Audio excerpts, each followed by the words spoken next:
Hi friends, 5 நிமிஷத்தில் நெத்திலி கருவாடு குழம்பு வைக்கிறது எப்படின்னு பார்க்கலாமா? தேவையான அளவு நெத்திலி கருவாட்டை எடுத்துகிட்டு தலையெல்லாம் பிச்சுட்டு தண்ணியில் போட்டு ஊற வச்சுக்கலாம்.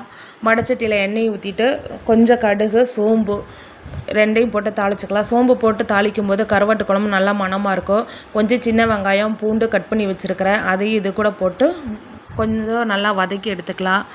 இப்போ பாருங்கள், ஓரளவுக்கு நல்லா வதங்கிருச்சு. 2 தக்காளி கட் பண்ணி வச்சுருக்கிறேன். தக்காளி இது கூட போட்டு கொஞ்சம் தக்காளி வதங்கிறதுக்கு கொஞ்சமாக உப்பு போட்டுக்கலாம். உப்பையும் போட்டுட்டு நல்லா 2 கலரி எடுத்துக்கலாம்.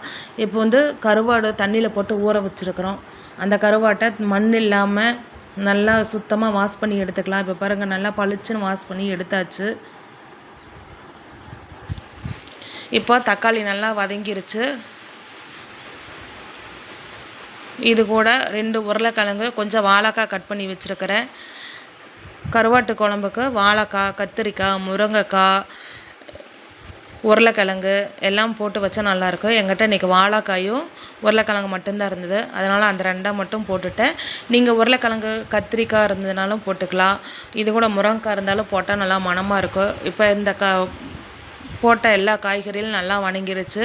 இப்போ அதுக்கு மஞ்சத்தூள் அது கூடயே போட்டுட்டு நல்லா ஃப்ரை பண்ணிக்கலாம். இப்போ பாருங்கள், நல்லா ஃப்ரை ஆகிருச்சு. ஓரளவுக்கு நம்ம போட்ட காய்கறி எல்லாம் வெந்துருச்சு. இப்போ குழம்புக்கு நம்ம குழம்பு மிளகாத்தூள் 2 ஸ்பூனு,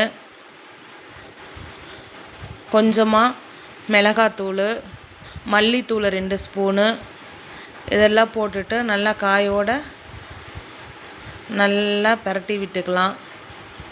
இப்போ பாருங்கள், நல்லா பிரட்டியாச்சு.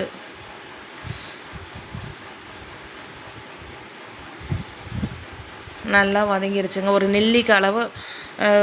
நெல்லிக்காய் சைஸ் அளவுக்கு புளி கொஞ்சம் ஊற வச்சுருந்தேன், அதையும் இது கூட கரைச்சி ஊற்றிக்கலாம். புளியை கரைச்சி ஊற்றிட்டு நமக்கு குழம்புக்கு தேவையான அளவுக்கு தண்ணி ஊற்றிக்கலாம். இது கூட தேங்காயெல்லாம் எதுவுமே நம்ம சேர்க்கறதில்ல. மல்லித்தூள், மிளகாத்தூள், குழம்பு மசாலாத்தூள் இது மட்டும்தாங்க நம்ம இந்த குழம்புக்கு போடுறது. இப்போ போட்டுட்டு பாருங்கள், இந்த குழம்பு நல்லா கொதித்து வரட்டு. இப்போ தேவையான அளவுக்கு உப்பு போட்டுக்கலாம். இப்போ குழம்பு நல்லா கொதிச்சிருச்சு. க்ளீன் பண்ணி எடுத்து வச்சுருக்கிற கருவாட்டையும் இது கூடயே போட்டுக்கலாம்.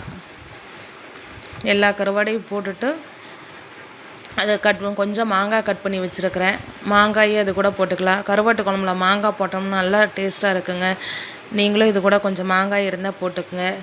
இப்போ பாருங்கள், நல்லா கொதித்து வருது. ஒரு 5 நிமிஷம் மூடி வச்சுக்கலாம். இப்போ பாருங்கள், மூடி வச்சுட்டு 5 நிமிஷம் கழித்து ஓப்பன் பண்ணி பார்த்தா நம்மளோட கருவாட்டு குழம்பு ரெடி ஆகிருச்சு. 5 நிமிஷத்தில் நம்மளோட கருவாட்டு குழம்பு ரெடி ஆகிருச்சு. நீங்களும் இதே மாதிரி உங்கள் வீட்டில் செஞ்சு பாருங்கள். இந்த மாதிரி உங்களுக்கு பயனுள்ள வீடியோ வேணும்னா நம்மளோட சேனலை சப்ஸ்கிரைப் பண்ணிக்கோங்க. தேங்க்யூ ஃப்ரெண்ட்ஸ், பாய். பிடிச்சிருந்தா லைக் பண்ணுங்கள், ஷேர் பண்ணுங்கள், சப்ஸ்கிரைப்